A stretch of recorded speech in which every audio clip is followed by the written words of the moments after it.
Wishes എന്ത് ചെയ്യുക, ഫേസ്ബുക്കിലൂടെ ഇൻസ്റ്റാഗ്രാമിലൂടെ ഒക്കെ അദ്ദേഹത്തിന് അറിയിക്കുക. ഓക്കെ, എന്നെ സംബന്ധിച്ചിടത്തോളം പറയുകയാണെങ്കിൽ ഞാൻ ഏകദേശം പറയുകയാണെങ്കിൽ ഞാൻ പറഞ്ഞു ഏകദേശം 5 വർഷം കഴിഞ്ഞ് ഫിജി കടന്ന കൺസെപ്റ്റിലോട്ട് അസോസിയേറ്റ് ചെയ്തിട്ട് ഇന്ന് ഇതിൽ പുതുതായിട്ട് ഭവി സാർ ഓൾറെഡി പറഞ്ഞു ഒരുപാട് പുതിയ ആളുകൾ വന്നിട്ടുണ്ട് അല്ലെ, പുതിയ ഒരുപാട് പേര് ബിസിനസ് സ്റ്റാർട്ട് ചെയ്തിട്ടുണ്ട്. അപ്പൊ നിങ്ങളൊക്കെ സ്റ്റാർട്ട് ചെയ്ത പോലെ തന്നെ സ്റ്റാർട്ട് ചെയ്തിട്ടുള്ള ഒരു വ്യക്തിയാണ് ഞാൻ.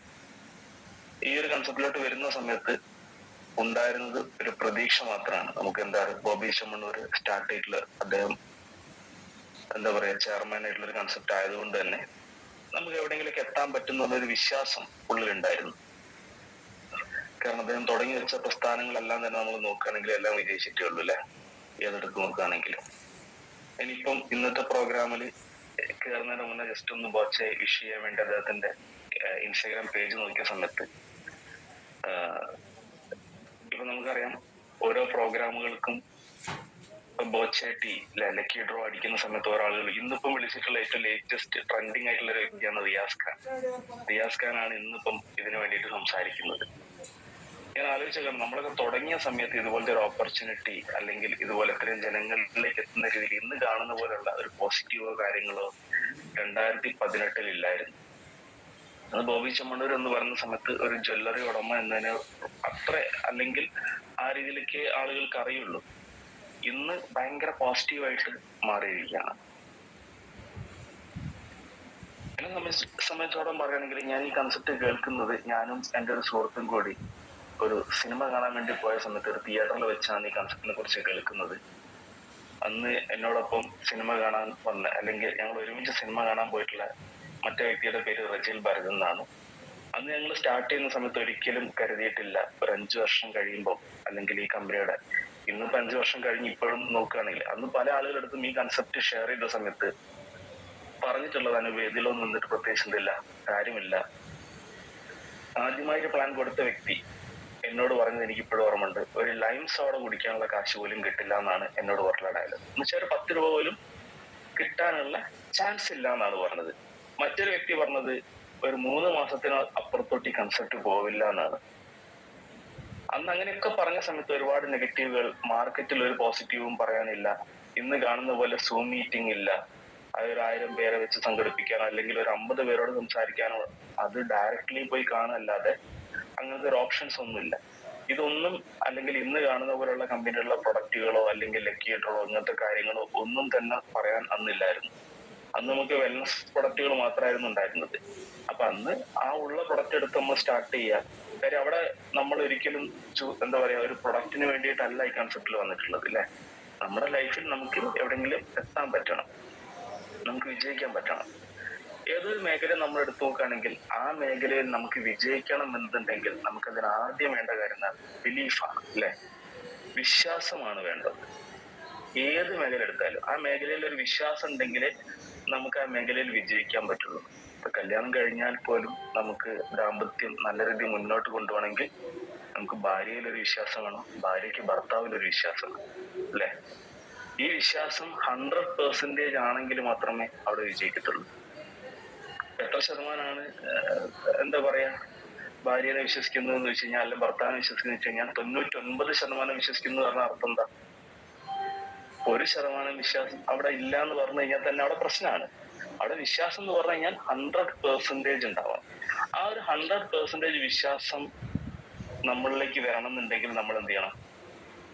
ഈ മേഖലയെ കുറിച്ച് പഠിക്കണം അല്ലെ, ഈ മേഖല എന്താണെന്നുള്ളത് മനസ്സിലാക്കണം. ഇത് എത്ര കാലമായിട്ട് വർക്ക് ചെയ്യും. ഇന്ന് നോക്കുന്ന സമയത്ത് ആ വിശ്വാസം നിങ്ങൾക്ക് നല്ല രീതിയിൽ കൊണ്ടുവരാൻ പറ്റും. കാരണം എന്താന്ന് പറഞ്ഞു കഴിഞ്ഞാൽ ഇന്ന് ഈ മേഖലയിൽ വിജയിച്ച ഒരുപാട് പേരുണ്ട്.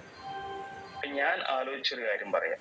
ഈ ബിസിനസ് സ്റ്റാർട്ട് ചെയ്യുന്നതിന്റെ ഏകദേശം പറയുകയാണെങ്കിൽ ഒരു 1 ഇയർ മുന്നൊക്കെ എന്റെ ചില സുഹൃത്തുക്കളൊക്കെ എന്റെ നാട്ടില് ബാലുശ്ശേരിയിൽ ഷോപ്പുകളൊക്കെ തുടങ്ങിയ ആളുകളുണ്ട്, കടകൾ തുടങ്ങിയ ആളുകളുണ്ട്. ഈ 5 വർഷം കഴിഞ്ഞ ഈ കൺസെപ്റ്റ് സ്റ്റാർട്ട് ചെയ്ത് ഒരു 1 ഇയറിനുള്ളിൽ തന്നെ അല്ലെ 2 ഇയർ ആയപ്പോഴേക്ക് തന്നെ ഇതിൽ പല അച്ചീവ്മെന്റ്സും പല ലീഡേഴ്സും നേടിയിട്ടുണ്ട്. ഇപ്പൊ പറയുകയാണെങ്കിൽ ഞാൻ ഈ കമ്പനിയിലൂടെ ഒരു ജീപ്പ് കോമ്പസ് കാർ എടുത്ത് 28 ലക്ഷത്തിന്റെ ഒരു വാഹനം എടുത്തു. റജീൽ സാർ ഒരു മെഴ്സിഡസ് ബെൻസ് എടുത്തു. അപ്പൊ ആ സമയത്ത് അവിടെ ബാലുശ്ശേരിയിൽ ഒരു കട ഞങ്ങൾ തുടങ്ങാനെന്ന് വെച്ചാൽ ആ കട തുടങ്ങാനുള്ള കാശില്ലാത്തോണ്ടാ ഞങ്ങൾ തുടങ്ങാതിരുന്നത്. കാര്യം ഞങ്ങള് ഒരു ബിസിനസ് സ്റ്റാർട്ട് ചെയ്യണം എന്നുള്ള രീതിയിലുള്ള ഷോപ്പൊക്കെ പോയി ചോദിച്ചിരുന്നു. അതിനകത്തുള്ള പ്രൊഡക്റ്റ് ഒരു 1 lakhന്റെ പ്രൊഡക്റ്റ് എടുക്കാൻ പറ്റുമെങ്കിൽ ആദ്യത്തെ കടക്കാരൻ ഒഴിവാക്കി 1 ലക്ഷത്തിന്റെ പ്രൊഡക്റ്റ് ഉണ്ട്, അത് അതിന്റെയും കൂടി കാശ് തരികയാണെങ്കിൽ ആ കട ഞങ്ങൾക്ക് തരാമെന്ന് പറഞ്ഞു. പക്ഷെ അന്നത് എടുക്കാൻ പറ്റാത്തപ്പോൾ ഞങ്ങൾക്ക് ഭയങ്കര വിഷമൊക്കെ ഉണ്ടായിരുന്നു. കാരണം 1 ലക്ഷം രൂപ കൊടുക്കാനില്ലാത്തതുകൊണ്ട് ഞങ്ങൾക്ക് അത് എടുക്കാൻ പറ്റിയിട്ടില്ല. പക്ഷെ ഇന്ന് നോക്കുന്ന സമയത്ത്, ഒന്ന് തിരിഞ്ഞു നോക്കുന്ന സമയത്ത്, ഞാൻ സഞ്ചരിക്കുന്നത് ഒരു ജീപ്പ് കോമ്പസിലാണെങ്കിൽ, രജിൽ സാർ ഒരു മെർസിഡസ് ബെൻസിലാണെങ്കിൽ ആ കടക്കാര് അതിന്റെ വാടക കൊടുക്കാനും അതുപോലെയുള്ള ബുദ്ധിമുട്ടുകളൊക്കെ ആയിട്ടാണ് പോയിക്കൊണ്ടിരിക്കുന്നത്. അതൊരിക്കലും നമുക്ക് സന്തോഷമുള്ള കാര്യമല്ല ആ ബുദ്ധിമുട്ട് അവർക്ക് വരുന്നത്. ഞാൻ പറഞ്ഞു വന്നതെന്ന് വെച്ച് കഴിഞ്ഞാൽ ആ മേഖല. പക്ഷെ നമ്മൾ ഈ ഒരു കൺസെപ്റ്റിലോട്ട് ഇറങ്ങുമ്പോൾ നമ്മുടെ നാട്ടില് ഒരു എക്സാമ്പിൾ പറയുകയാണെങ്കിൽ, ഒരു തുടക്കക്കാരൻ ഈ ബിസിനസ്സിലേക്ക് ഇറങ്ങുമ്പോൾ നാട്ടിൽ ഒരു ഷോപ്പുള്ള ഒരാളുണ്ട്, നിങ്ങൾ ഫിസിക്കാട്ടുമായിട്ട് ഇറങ്ങും. പുറത്തുനിന്ന് ഒരാൾ നോക്കുന്നേരം വാല്യൂ കൂടുതൽ ആർക്കാ ചാൻസ് കൂടുതലും? ആ കടയുള്ള ആൾക്കായിരിക്കും, അല്ലെങ്കിൽ നിങ്ങൾക്കായിരിക്കും. നിങ്ങൾ ഫിസിക്കാർ, നിങ്ങളെ ഷോപ്പൊന്നും കാണാനില്ല അല്ലെ, ഒന്നും കാണാനില്ല. അപ്പം കൂടുതൽ വാല്യൂ ഉണ്ടാവുക ആർക്കായിരിക്കും എന്ന് വെച്ച് കഴിഞ്ഞാൽ ആ കട ഇട്ടിട്ടുള്ള വ്യക്തിക്കായിരിക്കും. അദ്ദേഹത്തിനായി കുറച്ചുകൂടി വാല്യൂ ഉണ്ടാവുക. നമുക്ക് ആ ഒരു വാല്യൂ കിട്ടണമെന്നില്ല. പക്ഷേ ഇവിടെ ആളുകൾ കാണാത്തൊരു അല്ലെങ്കിൽ ചിന്തിക്കാത്തൊരു കാര്യമുണ്ട്.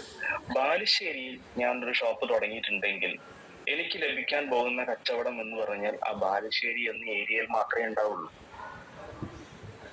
എറണാകുളത്ത് നിന്ന് ഒരാൾ വന്ന് സാധനം വാങ്ങിക്കാൻ ചാൻസ് ഉണ്ടോ?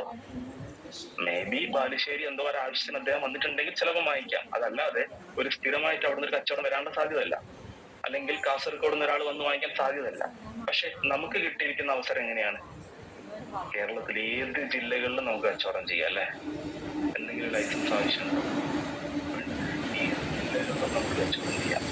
അല്ലെങ്കിൽ കേരളത്തിൽ മാത്രമാണോ? അല്ല, ഇന്ത്യയിൽ എവിടെ വേണമെങ്കിലും നമുക്ക് എന്ത് ചെയ്യാം, കച്ചവടം ചെയ്യാം. ഇന്ത്യയിൽ മാത്രമല്ല ഫിസിക്കായിട്ടുള്ളത്, നമുക്കറിയാം മറ്റു പല സ്ഥലങ്ങളിലും പല ആളുകളും ബിസിനസ് ചെയ്തുകൊണ്ടിരിക്കുന്നുണ്ട് അല്ലെ? അപ്പൊ എവിടെ വേണമെങ്കിലും. അപ്പൊ ഇതിന്റെ സാധ്യത എന്ന് പറഞ്ഞു കഴിഞ്ഞാൽ നമ്മൾ ആദ്യം മനസ്സിലാക്കണം, വലിയ സാധ്യത ഉള്ള ഒരു കാര്യം. അതുകൊണ്ടാണ് മെർസിഡസ് ബെൻസിലൊക്കെ രജിൽ സാറൊക്കെ സഞ്ചരിക്കുന്നതിന്റെ കാരണം. രജിൽ സാർ മാത്രമല്ല, ഒരുപാട് ലീഡേഴ്സ് ഉണ്ട്. ഞാൻ ഒരു പേര് നിങ്ങൾക്ക് എല്ലാവർക്കും അറിയുന്ന ഒരു പേരായതുകൊണ്ട് എടുത്ത് പറഞ്ഞിട്ടില്ല. അപ്പൊ അതിന്റെ കാരണം എന്താ വെച്ച് കഴിഞ്ഞാൽ വരുന്ന കച്ചവടം പല പല ഏരിയകളിൽ നിന്നാണ്. നമ്മൾ ഈ കൺസെപ്റ്റിനെ കുറിച്ച് ഒരാളെടുത്ത് സംസാരിക്കുമ്പോൾ, ഒരു പുതിയ വ്യക്തിയുടെ അടുത്ത് നമ്മൾ സംസാരിക്കുന്ന സമയത്ത്, ഇപ്പൊ ഞാൻ ഈ ബിസിനസ്സിൽ ഇറങ്ങിയ സമയത്ത് കമ്പനിക്ക് പ്ലാൻ ബുക്ക് ഒന്നുമില്ലായിരുന്നു. ഇന്ന് നമുക്ക് പ്ലാൻ ബുക്ക് കാണിച്ചുകൊണ്ട് സംസാരിക്കാം. അന്ന് പ്ലാൻ ബുക്ക് ഇല്ല. പക്ഷെ അന്നും എനിക്ക് ഈസി ആയിട്ട് സെയിൽ കിട്ടിയിരുന്ന ഒരു മെത്തേഡ് ഞാൻ പറയാം. ഞാൻ ഉപയോഗിച്ചിരുന്ന ഒരു മെത്തേഡ്. ആ മെത്തേഡ് എന്താന്ന് വെച്ച് കഴിഞ്ഞാൽ, ഓൾറെഡി ആളുകൾക്ക് അറിയുന്ന ഒരു കാര്യമായിട്ട് കണക്ട് ചെയ്തുകൊണ്ട് സംസാരിക്കാം. ഓൾറെഡി ആളുകൾക്ക് അറിയുന്ന ഒരു കാര്യം നമ്മൾ കണക്ട് ചെയ്യുന്നുണ്ട്. ഫോർ എക്സാമ്പിൾ, ഇപ്പൊ എന്റെ ഒരു സുഹൃത്ത്, നിങ്ങൾക്കൊക്കെ അറിയണ്ടാവും, ഈ അക്ഷയ അറിയാൻ അല്ലെ? അക്ഷയ സെന്റർ അറിയാം, എല്ലാവർക്കും അറിയാം. അക്ഷയയുടെ ഒരു പ്രൈവറ്റ് സെന്റർ എന്റെ ഒരു സുഹൃത്ത് സ്വന്തമായിട്ട് തുടങ്ങി. അദ്ദേഹം ഏകദേശം 3 മാസത്തോളം ഇതിന്റെ മാർക്കറ്റിംഗുമായിട്ട് ഇറങ്ങാൻ തുടങ്ങി. 3 മാസത്തോളം ഇതിന്റെ മാർക്കറ്റിംഗ് ആയിട്ട് ഇറങ്ങാൻ തുടങ്ങി. ഒരു സെയിൽ പോലും വന്നിട്ടില്ല. പക്ഷെ 3 മാസത്തിന് ശേഷം അദ്ദേഹത്തിന് എന്തോ ഒരു ടെക്നിക്ക് കിട്ടി. ആ ടെക്നിക്ക് എങ്ങനെയാന്ന് വെച്ച് കഴിഞ്ഞാൽ, ഒരു സെയിൽ വന്ന സ്ഥലത്ത് അദ്ദേഹം ഉപയോഗിച്ച അതേ സ്ട്രാറ്റജി എന്ത് ചെയ്യാൻ തുടങ്ങി, അദ്ദേഹം അടുത്ത സ്ഥലത്ത് ഉപയോഗിക്കാൻ തുടങ്ങി. അപ്പൊ ഞാൻ ചോദിച്ചേടാ, നീ എങ്ങനെയാണ് ഇപ്പൊ സെയിലൊക്കെ വരുന്നത്? ഇപ്പൊ ഒരുപാട് സെയിൽസ് വരുന്നുണ്ട്. അപ്പൊ ഞാൻ ചോദിച്ചു എങ്ങനെയാണ് വരുന്നത് വെച്ചാൽ, പുള്ളി പറഞ്ഞു, ഞാൻ ആദ്യം പോയിട്ട് എന്റെ സെന്ററിന്റെ കാര്യങ്ങളായിരുന്നു പറയാറുണ്ട്. അപ്പൊ ആളുകൾക്ക് വലിയ താല്പര്യമില്ല. ഞാൻ ഇപ്പൊ പോകുന്ന സമയത്ത് ഞാൻ പറയും, നിങ്ങൾ അക്ഷയ സെന്റർ കണ്ടിട്ടില്ലേ? അപ്പൊ അവരുടെ മനസ്സിലേക്ക് എന്ത് ചെയ്യും, അക്ഷയ സെന്ററിന്റെ ഒരു ഇമേജ് വന്നു. അപ്പൊ അതേപോലെയുള്ള ഒരു സംഭവമാണ്. എന്നിട്ട് അദ്ദേഹം പറഞ്ഞു, നമുക്ക് എങ്ങനെ കച്ചവടം വരുമെന്ന് വെച്ച് കഴിഞ്ഞാൽ, അക്ഷയ സെന്ററിലൊക്കെ എപ്പോഴും ഭയങ്കര തിരക്കായിരിക്കും. അതെല്ലാവർക്കും അറിയുന്ന കാര്യമല്ലേ? അവിടെ എല്ലാവർക്കും ഭയങ്കര തിരക്കായിരിക്കും. അപ്പൊ ഇങ്ങനെ ഒരു സെന്റർ നമ്മൾ തുടങ്ങിക്കഴിഞ്ഞാൽ ആ സെന്ററിൽ വരുന്ന ആളുകൾ എന്ത് ചെയ്യും, തിരക്കായതുകൊണ്ട് നമ്മളെ അടുത്തേക്ക് വരാനുള്ള ചാൻസ് ഉണ്ട്. ഇങ്ങനെ നമുക്ക് കച്ചവടം കിട്ടും. ഇത് പറഞ്ഞിട്ടാണ് ഇവൻ എന്ത് ചെയ്യുന്നത്, ഇതിന്റെ സെയിൽ എടുക്കുന്നത്. അതായത് അക്ഷയയിൽ നിന്ന് ഒഴിഞ്ഞു പോകുന്ന ആളുകളെ കിട്ടും എന്ന് പറഞ്ഞിട്ട് അവിടെ തിരക്കാകുന്ന സമയത്ത് കച്ചവടം കിട്ടും എന്ന് പറഞ്ഞൊരു സാധ്യത പറഞ്ഞിട്ടാണ് ഇവൻ എന്ത് ചെയ്തത്. പക്ഷെ ആളുകൾ ചിന്തിച്ചു നോക്കിയ സമയത്ത് അക്ഷയയിൽ പോയ ആളുകൾക്കൊക്കെ അറിയാം, പലപ്പോഴും നമ്മൾ ക്യൂ നിന്നിട്ടുണ്ടാവും, തിരക്കിലൊക്കെ നിന്നിട്ടുണ്ടാവും. അപ്പൊ ഇതൊരു സാധ്യതയാണെന്ന് അവരെ കൊണ്ട്, അതായത് ഈ എടുക്കാൻ പോകുന്ന ആളുകളെ കൊണ്ട് തോന്നിപ്പിക്കാൻ പറ്റി എന്നുള്ളതാണ് ഇതിന്റെ ഒരു കാര്യം. അപ്പൊ നമ്മൾ ഒരു കൺസെപ്റ്റ് പോയി പറയുന്ന സമയത്ത് നമ്മൾ ഇത് എങ്ങനെയാണ് പറയുന്നത് എന്നൊരു ചോദ്യമുണ്ട്. എങ്ങനെയാണ് ഫിജിക്കായിട്ട് നമ്മൾ പറയുന്നത്? എടാ, ഇങ്ങനെ ബാലുശ്ശേരിയിൽ ഒരാളുണ്ട്, മെർസിഡസ് ബെൻസ് വാങ്ങി, അല്ലെങ്കിൽ ഒരാൾ BMW വാങ്ങിച്ചിട്ടുണ്ട്, അല്ലെങ്കിൽ മിനി കൂപ്പർ വാങ്ങിച്ചിട്ടുണ്ട് എന്ന് പറഞ്ഞതുകൊണ്ട് ഒരു പക്ഷെ നമ്മൾ പോവുകയാണെങ്കിൽ ആളുകൾ ഈ ബിസിനസ്സിലേക്ക് വരുമോ? മമ്മൂട്ടി സിനിമയിൽ വന്നിട്ട് റേഞ്ച് റോവർ വാങ്ങിയിട്ടുണ്ട്, BMW വാങ്ങിയിട്ടുണ്ട്, ബെൻസ് വാങ്ങിയിട്ടുണ്ട്, മാൻടാര ബെൻസ് വാങ്ങിയിട്ടുണ്ട്, വോൾവോ വാങ്ങിയിട്ടുണ്ട്. എന്താ നിങ്ങൾ അഭിനയിക്കാൻ പോകത്ത്? ഇതൊക്കെ നിങ്ങൾക്ക് അറിയാല്ലേ? ഇവരൊക്കെ ബെൻസും BMW ഒക്കെ വാങ്ങിയിട്ടുണ്ട് എന്നുള്ള അറിയാം. നിങ്ങൾ എന്തുകൊണ്ട് സിനിമ ട്രൈ ചെയ്യുന്നില്ല? അപ്പം ഇവിടെ വലിയ വണ്ടി വാങ്ങിച്ചു എന്നതല്ല, നമ്മുടെ മുന്നിൽ ഇരിക്കുന്ന ആളുടെ നീഡ് എന്താണെന്ന് മനസ്സിലാക്കി നമുക്ക് സംസാരിക്കാൻ പറ്റണം. ആ വ്യക്തിയുടെ ആവശ്യം എന്താണെന്നുള്ളത് നമുക്ക് മനസ്സിലാക്കാൻ പറ്റണം. ആ ആവശ്യത്തിലേക്ക് അവന്റെ ആ പ്രോബ്ലത്തിനുള്ള ഒരു സൊല്യൂഷൻ ആയിട്ട് മാറാൻ പറ്റിയെങ്കിൽ മാത്രമേ ഒരു കൺസെപ്റ്റിലോട്ട് ആളുകൾ വരുള്ളൂ, അല്ലെ? നമ്മുടെ കൂടെ ആളുകൾ വരുള്ളൂ. ഏത് കൺസെപ്റ്റ് എടുത്തോയിക്കോളൂ, ഏത് കൺസെപ്റ്റ് എടുത്തു കഴിഞ്ഞാലും അതെല്ലാം തന്നെ എന്തോ ഒരു പ്രോബ്ലത്തിനുള്ള സൊല്യൂഷനാണ്. ഇപ്പൊ AC, പണ്ട് AC ഉള്ള ഒരു വീട് എന്ന് പറഞ്ഞാൽ ആഡംബരം എന്നൊക്കെയാ പറയാ, അല്ലെ? ഒരു AC ഉണ്ടെന്ന് ആഡംബരം. ഇന്ന് ആഡംബരാണോ? അല്ല. AC എങ്ങനെയാണ് ഇത്രയും സ്ഥലങ്ങളിൽ വന്നത്? ഇപ്പൊ ഞാൻ താമസിക്കുന്ന ബാലുശ്ശേരി എന്ന് പറഞ്ഞ സ്ഥലത്ത് നിന്ന് ഒരു വ്യക്തി AC വാങ്ങിക്കണമെങ്കിൽ പണ്ട് കോഴിക്കോട് പോകേണ്ടിയിരുന്നു. പക്ഷെ ഇന്ന് ബാലുശ്ശേരി തന്നെ ACയുടെ നിരവധി ഷോപ്പുകളുണ്ട്. നിരവധി ഷോപ്പുകൾ വന്നു. ബാലുശ്ശേരി അല്ല, നിങ്ങളൊക്കെ സ്ഥലം എടുത്തു കഴിഞ്ഞാൽ അവിടെ എല്ലാം തന്നെ ACയുടെ ഷോപ്പുകൾ കാണാം. AC എന്ത് പ്രോബ്ലത്തിനുള്ള സൊല്യൂഷൻ ആണ് AC? ചൂട് എന്ന് പറഞ്ഞിട്ടുള്ള ഒരു പ്രോബ്ലം ഉണ്ട്, അല്ലെ? ചൂട് ഭയങ്കര പ്രോബ്ലം ആണ്. ആ ചൂടിനുള്ള ഒരു സൊല്യൂഷൻ ആണ് AC. അപ്പൊ ACയുടെ കച്ചവടം കൂടിയില്ലേ? അപ്പൊ ഈ ACയുടെ കച്ചവടം കൂടി. ഇപ്പൊ ഞാനൊരു AC വാങ്ങിക്കാൻ പോയ സമയത്ത് അവിടെ ഞാൻ മനസ്സിലാക്കിയൊരു കാര്യമാണ്. ഞാൻ എന്റെ വീട്ടിൽ നിന്ന് ഇങ്ങനെ പോകുന്ന സമയത്ത് LGയുടെ AC വാങ്ങിക്കണം എന്ന് കരുതിയിട്ടാണ് ഞാൻ ഷോപ്പിൽ പോയത്. അപ്പൊ ഞാൻ കടയിൽ എത്തിയ സമയത്ത് ഞാൻ വേറൊരു കമ്പനിയുടെ AC വാങ്ങിച്ചാ വന്നത്. അപ്പൊ നിങ്ങളായിരിക്കും ഉണ്ടാവും LGനേക്കാളും വില കുറഞ്ഞ് എനിക്ക് കിട്ടിയതുകൊണ്ടായിരിക്കും ഞാൻ അത് വാങ്ങിച്ചത്. ഒരിക്കലും അല്ല. LG വില കൂടുന്നത്, പക്ഷെ ആ ബ്രാൻഡ് ആണെങ്കിൽ ഞാൻ ഇതുവരെ കേട്ടിട്ടില്ല. ആ ബ്രാൻഡാണ് ഞാൻ ഇതുവരെ കേട്ടിട്ടില്ല. ഞാൻ ഒരു പരസ്യത്തിലും കണ്ടിട്ടില്ല. ഞാനൊരു ബ്രാൻഡ് പ്രൊമോഷൻ അല്ല ചെയ്യുന്നതെന്ന് ബ്രാൻഡിന്റെ പേരൊന്നും പറയുന്നില്ല. അതൊരു യുണീക് സെല്ലിംഗ് പോയിന്റ് എന്ന് പറഞ്ഞൊരു സാധനമുണ്ട്, അല്ലെ? ഏതൊരു സാധനത്തിന് ഒരു യുണീക് സെല്ലിംഗ് പോയിന്റ് ഉണ്ട്. അപ്പൊ ആ കടയിൽ ഞാൻ ചെന്ന സമയത്ത് ആ കടയിലെ പയ്യൻ എന്നോട് പറഞ്ഞത് എങ്ങനെയാണ്, ഈ AC ആണെങ്കിൽ ഇതിന് സർവീസ് കുറവായിരിക്കും. പിന്നെ പുള്ളി എന്നോട് പറഞ്ഞ രണ്ടാമത്തെ പോയിന്റ്, ഇതിന് വലിയ സൗണ്ട് ഒന്നും ഉണ്ടാവില്ല. കൂളിംഗ് ഉണ്ടാവുന്നത് പറയേണ്ട ആവശ്യമില്ല, അല്ലെ? ACയുടെ ദൗത്യം എന്താണ്? തണുപ്പിക്കാന്നുള്ളതാണ്. അതെടുത്ത് പറയേണ്ട ആവശ്യമില്ല. പക്ഷെ ഞാൻ പറഞ്ഞു ഇതിന് വലിയ സൗണ്ട് ഉണ്ടാവില്ല. അപ്പൊ ഞാനിങ്ങനെ ആലോചിച്ചു, നമ്മളെ മീറ്റിംഗ് ഒക്കെ നടത്തുന്ന സമയത്ത് സൗണ്ട് ഒക്കെ ഉണ്ടെങ്കിൽ നമ്മൾ പറഞ്ഞ കേൾക്കില്ല, ഭയങ്കര ഒച്ച സംസാരിക്കേണ്ടി വരും. അപ്പൊ എന്റെ ആ പ്രോബ്ലത്തിനുള്ള ഒരു സൊല്യൂഷൻ ആയിരുന്നു ഈ പയ്യൻ പറഞ്ഞ ഈ ബ്രാൻഡ്. അപ്പൊ ഏകദേശം ഞാൻ ആ പൈസ കൊടുത്ത് എന്ത് ചെയ്തു, ആ പ്രോഡക്റ്റ് വാങ്ങിച്ചു, അല്ലെ? അപ്പൊ അതിനാണ് യുണീക് സെല്ലിംഗ് പോയിന്റ്. അപ്പൊ നമ്മൾ മനസ്സിലാക്കണം ഫിജി കാർഡിന്റെ യുണീക് സെല്ലിംഗ് പോയിന്റ് എന്താണ്. ഫിജി കാർഡ് എന്ന കൺസെപ്റ്റ് നമ്മൾ ഒരാളുടെ മുന്നിൽ വെക്കുന്ന സമയത്ത് ഇതിന്റെ യുണീക് സെല്ലിംഗ് പോയിന്റ് നമ്മൾ മനസ്സിലാക്കണം. ഇതെങ്ങനെ ഒരുപാട് പോയിന്റ്സ് ഉണ്ട്, അല്ലെ? ഒന്നെന്താണ്, ഈ ബിസിനസ് നമുക്ക് ഇതിനെന്ത് ആവശ്യമില്ല, ലാൻഡ് ലേബർ ക്യാപിറ്റൽ ആവശ്യമില്ല, അല്ലെ? ഇതിനൊരു സ്ഥലം വേണ്ട ഇത് തുടങ്ങാൻ വേണ്ടിയിട്ട്. 2018 ഫിജി കാർഡ് എന്ന കൺസെപ്റ്റിലോട്ട് ഞാൻ വന്നത്. അന്ന് പ്രളയം വന്നു. ഞാൻ അറിയുന്ന ഒരു മെഡിക്കൽ ഷോപ്പുകാരന്റെ ഷോപ്പിൽ കംപ്ലീറ്റ് വെള്ളം കയറി, പ്രൊഡക്റ്റ് മുഴുവൻ നശിച്ചുപോയി. മെഡിക്കൽ ഷോപ്പിൽ മാത്രമല്ല കയറി, പക്ഷെ എന്റെ പരിചയത്തുള്ള ഒരാളുടെ മെഡിക്കൽ ഷോപ്പിൽ കയറി. അവൻ എന്നെ വിളിച്ചു പറഞ്ഞാ എല്ലാം തീർന്നടാന്ന് പറഞ്ഞു. പക്ഷേ ഫിജി കാർട്ടിന്റെ ആ ഒരു വെള്ളം കയറി, നമ്മളെ ഗോഡൌണിൽ വെള്ളം കയറി, കുറെ പ്രൊഡക്റ്റുകൾ നശിച്ചു. പക്ഷെ എനിക്ക് എന്തെങ്കിലും നഷ്ടം വന്നോ? ഇല്ല. നമ്മൾ മനസ്സിലാക്കേണ്ട കാര്യം വെച്ചാൽ നമുക്ക് അവിടെ കമ്പനി നമുക്ക് പുതിയ പ്രൊഡക്റ്റ് വേറെ തന്നു, അല്ലെ? അവിടെ നഷ്ടം വന്നു. ആ നഷ്ടം ഒരിക്കലും നമ്മളിലേക്ക് എത്തിയിട്ടില്ല. അവിടെ വെള്ളം കയറിയ സമയത്ത് നമ്മൾ കുറച്ച് വെയിറ്റ് ചെയ്യേണ്ടി വന്നു, അടുത്ത കസ്റ്റമർ അടിക്കാൻ വേണ്ടിയിട്ട് കുറച്ച് വെയിറ്റ് ചെയ്യേണ്ടി വന്നു എന്നല്ലാതെ വേറൊരു ബുദ്ധിമുട്ട് നമുക്ക് ഉണ്ടായിട്ടില്ല. രണ്ടാമത്തെ സെല്ലിംഗ് പോയിന്റ് എന്താണ്? ഇത് മാത്രമല്ല, നമുക്ക് ഈ പറഞ്ഞ പോലെ ഒരു ബോസ് ഇല്ല, അല്ലെ? ഒരു ബോസ് ഇല്ലാതെ ജോലി ചെയ്യാൻ താല്പര്യമില്ലാത്ത ആരെങ്കിലും നമ്മുടെ നാട്ടിലുണ്ടോ? ഒരു ടാർഗറ്റും ബോസും ഇല്ലാത്ത എല്ലാവർക്കും താല്പര്യമുള്ള കാര്യമാണ് ഒരു ബോസ് ഇല്ലാതെ ജോലി ചെയ്യാന്നുള്ളത്. ഞാൻ ആടുജീവിതം സിനിമ കണ്ടപ്പം എനിക്ക് തോന്നിയൊരു കാര്യം എന്താ അറിയാം, ഞാൻ ജോലി ചെയ്ത സമയത്ത് എന്ന് പറഞ്ഞു കഴിഞ്ഞാല് ഏകദേശം ലൈഫ് അങ്ങനെ മരുഭൂമിയിലല്ലാന്നേ ഉള്ളൂ, പക്ഷെ ഏകദേശം ലൈഫ് അങ്ങനെയൊക്കെ തന്നെയായിരുന്നു. ഈ പറഞ്ഞ പോലെ വിദേശത്തല്ല. പക്ഷെ അവിടെ എങ്ങനെയാന്ന് വെച്ചാൽ ഞാൻ എപ്പം ഒരു ഭക്ഷണം കഴിക്കണം, ഫുഡ് കഴിക്കണം തീരുമാനിക്കുന്നവരെ എന്റെ ബോസ് ആയിരുന്നു. ഞാനൊരു കല്യാണത്തിന് പോകണം, എനിക്ക് ഇപ്പോഴും ഓർമ്മയുണ്ട്. എന്റെ അമ്മയുടെ ചേച്ചിയുടെ മകന്റെ കല്യാണത്തിന് ഞാൻ പോയിട്ടില്ല.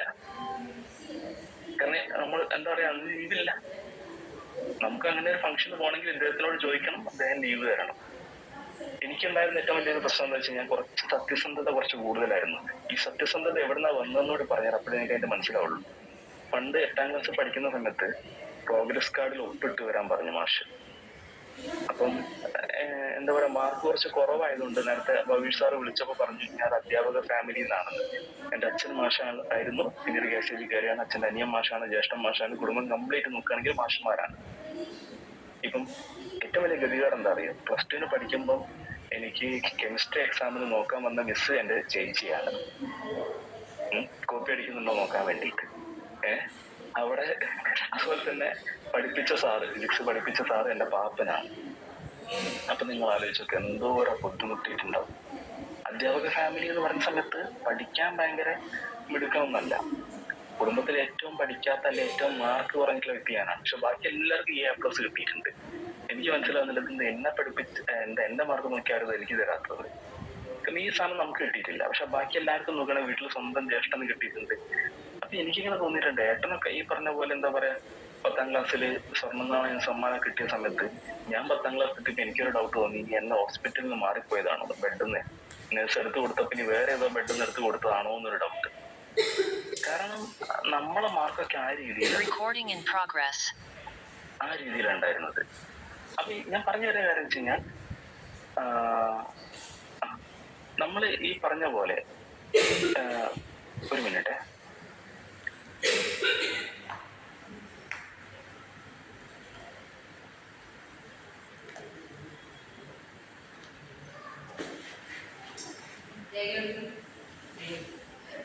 ഓക്കെ. അപ്പൊ ഞാൻ പറഞ്ഞു യുണീക് സെല്ലിംഗ് പോയിന്റ് എന്ന് പറഞ്ഞ ഒരു കാര്യത്തിലോട്ടാണ് നമ്മൾ എത്തിയത് അല്ലെ. ഓരോ കാര്യങ്ങളുണ്ട്. അപ്പം അവിടുന്ന് ഞാൻ ഈ പറഞ്ഞ പോലെ ജോലിക്ക് പോയ സമയത്ത് അപ്പൊ ഞാൻ ഒരുപാട് മേഖലയിൽ ജോലി ചെയ്തിട്ടുണ്ട്. ഞാനൊരു ആദ്യത്തെ എന്റെ ജോലി എന്ന് പറഞ്ഞതും ഒരു കമ്പ്യൂട്ടർ സെന്ററിൽ ക്ലാസ് എടുത്തുകൊണ്ടാണ്. ടീച്ചിങ് പ്രൊഫഷനിലൂടെ തന്നെയാണ് ഞാൻ സ്റ്റാർട്ട് ചെയ്തിട്ടുള്ളത്. ഒരു കമ്പ്യൂട്ടർ സെന്ററിൽ ക്ലാസ് എടുത്തുകൊണ്ടാണ് എന്റെ ജോലി സ്റ്റാർട്ട് ചെയ്തത്. ഞാൻ പഠിപ്പിച്ച ഇയർ നോക്കുകയാണെങ്കിൽ 2009 നമ്മളൊന്ന് ആലോചിച്ച് നോക്കി. ഇപ്പൊ കണ്ടാൽ ഏകദേശം സ്റ്റുഡന്റ് ലുക്കാണ് അല്ലേ. ഇപ്പൊ 2009 പഠിപ്പിച്ചു എന്ന് പറഞ്ഞാൽ വിശ്വസിക്കാൻ പറ്റുന്നുണ്ടോ? 2019 കോഴിക്കോട് JDPയിലുള്ള ലെക്ചേഴ്സിനെയൊക്കെ കമ്പ്യൂട്ടർ പഠിപ്പിച്ചിട്ടുള്ള ഒരാളാണ്. അപ്പം അവിടുന്ന് ഒക്കെ തന്നെ എനിക്കുണ്ടായിരുന്ന ഒരു ബുദ്ധിമുട്ട് എന്താന്ന് വെച്ച് കഴിഞ്ഞാൽ നമ്മളെ ലൈഫ് സ്റ്റൈല് ചേഞ്ച് ചെയ്യാൻ പറ്റുന്നില്ല. ആ സമയത്താണ് ഈ മൊബൈൽ ഫോണൊക്കെ, സ്മാർട്ട് ഫോണൊക്കെ വരാം. സ്മാർട്ട് ഫോൺ എന്ന് പറയാൻ പറ്റില്ല, നോക്കിയുടെ N73 ആ റേഞ്ച് ഫോണുകളൊക്കെ വന്നിരുന്ന ഒരു സമയം. അപ്പൊ എനിക്ക് എല്ലാവരെ പോലും നമുക്കും ആഗ്രഹമുണ്ട് ആ സമയത്ത്. അപ്പൊ ആ സമയത്ത് പറഞ്ഞാൽ ഈ ഒരു ഫോണൊക്കെ വാങ്ങിക്കാൻ വേണ്ടി ഞാൻ ചെയ്ത പരിപാടി എന്താന്ന് പറഞ്ഞാൽ എന്റെ ഒരു നേരത്തെ ഭക്ഷണം ഞാൻ കട്ട് ചെയ്തു ഉച്ചക്കത്തെ. കാരണം ആ പൈസ സേവ് ചെയ്തിട്ട് ഫോൺ വാങ്ങിക്കാൻ. കാരണം ഭയങ്കര കൺട്രോളിങ് ആണ്, പൈസ കട്ട് ചെയ്യുക. ആ സമയത്താണ് ബാലുശ്ശേരി മുക്കിലൊരു ചിക്കൻ തന്തൂരിയുടെ ഷോപ്പൊക്കെ വന്നത്, തന്തൂരിയുടെ.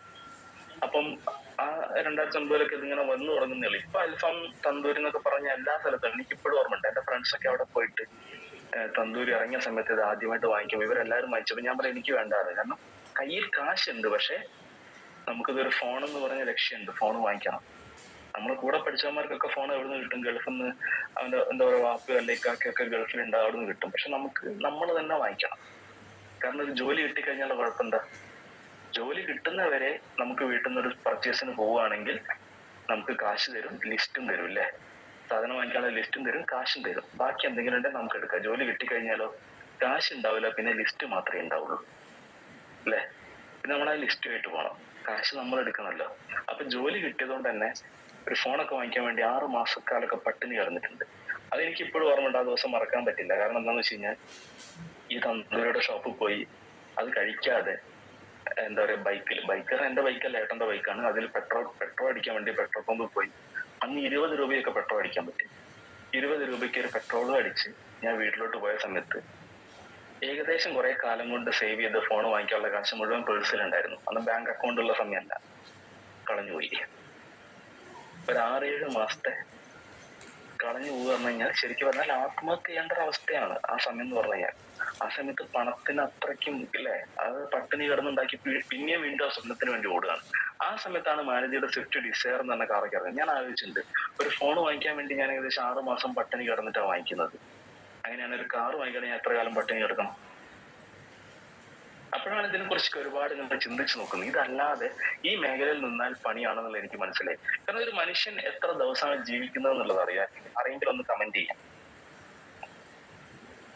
എത്ര ഇയർ ജീവിക്കുന്നുണ്ടാവും? 100 കൊല്ലം മാക്സിമം ഒക്കെ ജീവിക്കായിരിക്കും അല്ലേ? ഓക്കെ, എത്ര ദിവസമാണെന്ന് ആരും കാൽക്കുലേറ്റ് ചെയ്തിട്ടുണ്ടോ? എത്ര ഡേയ്സ് ആണുള്ളത്?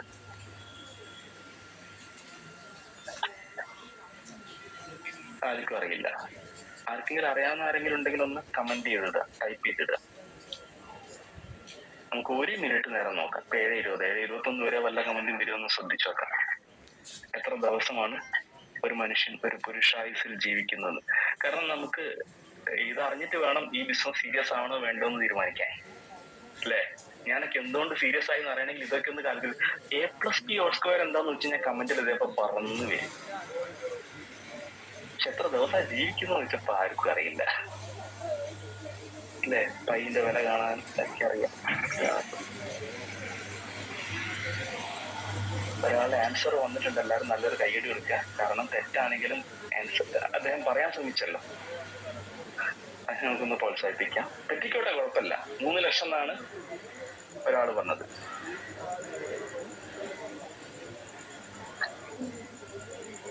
അതെനിക്ക് ഡയറക്റ്റ് മെസ്സേജേ വരുള്ളൂ അല്ലേ? Okay, sorry. മനസ്സിലായി. അപ്പൊ ഒരാൾ ഇവിടെ 3 ലക്ഷമാണ് പറഞ്ഞത്. 3 ലക്ഷം അല്ല, 35,000 ദിവസം എന്ത് ചെയ്യുന്നുള്ളൂ? 100 കൊല്ലം നമ്മൾ ജീവിക്കുകയാണെങ്കിൽ അത് 35,000 ദിവസമേ ഉള്ളൂ. ആ 35,000 ദിവസത്തിൽ എത്ര ദിവസം നമ്മൾ കിടന്നുറങ്ങുന്നുണ്ടെന്ന് അറിയോ? കാൽക്കുലേറ്റ് ചെയ്തത് ഞാൻ ആരും ടെൻഷൻ അടിപ്പിക്കുന്നില്ല.